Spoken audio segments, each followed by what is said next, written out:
Okay, hi, I'm Jennifer Ferguson with Artistic Painting Studio, and I'm excited to be here once again on Home Talk Live.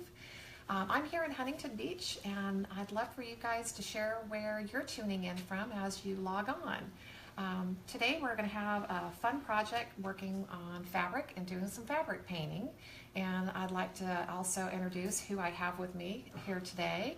I'm very, very blessed and thankful to have my daughter Ashley behind the camera. She happens to be in town.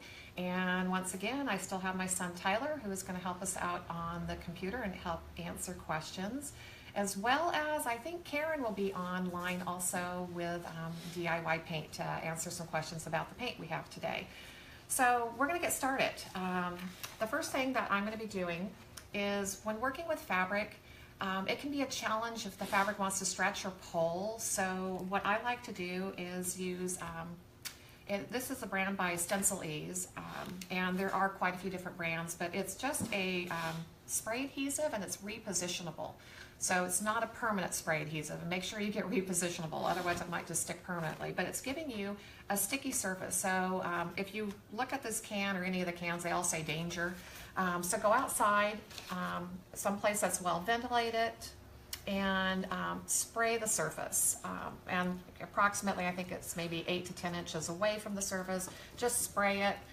Let it tack up for a few minutes before you bring it back in and use it, and that way it won't transfer any kind of a sticky residue either. So I always use some kind of just smooth cardboard to do this on. And I'm starting with just some fabric. We're going to be doing some pillows, and these are actually going to be sewn into pillows later.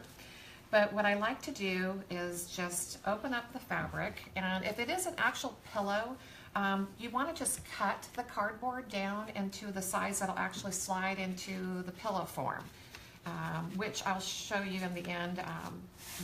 I actually did find some pillows which were a little challenging to find, and those I just cut the cardboard to actually fit into them.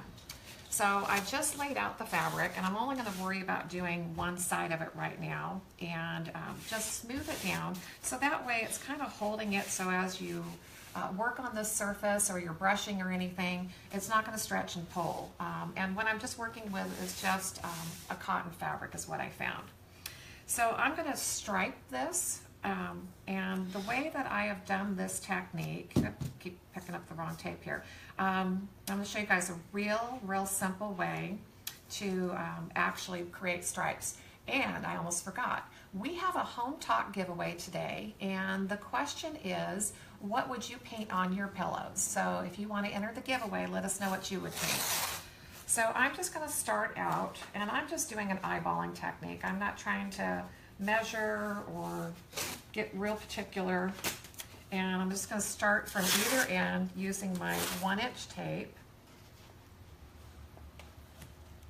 And I think I've just been taping for so many years, I'm pretty good at eyeballing things. But if you're looking for perfection, then definitely measure. You might even use like a watercolor pencil where you can make some lines. And then for spacing, I don't want to use a whole bunch of tape, but I'm just going to tear the 1-inch tape and make a couple of little pieces here where this is going to be my spacing for the next piece of tape. And I'm going to make a wider stripe that I'm not painting. So I'm using, I believe this is 1.5 inch wide, and the first piece was just 1. So I'm just measuring from where I've actually put the little spacers, and I'm trying to make sure I have this, at least the fabric laid out straight here.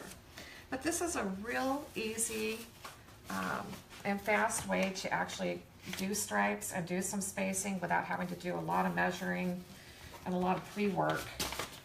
And then I keep just spacing in. So as I'm playing with all my tape here, Tyler, who do